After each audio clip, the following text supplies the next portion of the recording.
आज या महामार्गावर, समृद्धी महामार्गावर आहे तर जे संपूर्ण किल्ले मारून टाकलेले रोडवर 4 गाड्या पंक्चर झालेल्या आहेत इथं. आणि MSRDCला हे अधिकाऱ्याला कळायला पाहिजे की मग किती गाड्या फास्ट येतात 120 ह्या स्पीडने आणि किती गाड्या पुढं येतं जे पंक्चर झालेले आहे. तर माझी प्रशासनाला हे विनंती आहे की असं कुठेही काम करताना बॅरिगेड टाकून संपूर्ण ह्याचं जे डायव्हर्शन काढून ह्याच्या गाड्याला जायला वाट ठेवावी. बरेच गाड्या पंक्चर झाले, किती ॲक्सिडेंट होतं वाचले.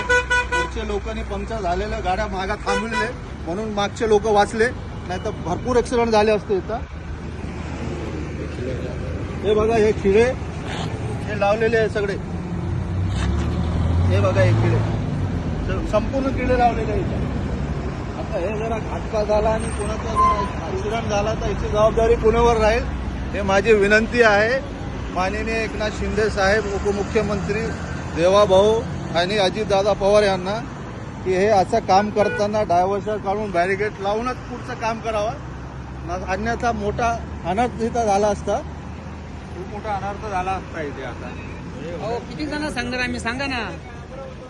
म्हणजे आता त्या गाड्या पंक्चर नसता याला ते बिचारे अगर थांबले नसते तिथे तर किती गाड्या आमच्याच गाड्या पंक्चर झाल्या, आम्ही थांबले. हो बरं झालं तुमच्या गाड्या पंक्चर, तुम्ही मागच्या लोकांना थांबविला, आम्ही बरेच गाड्या एकावर चढले असते.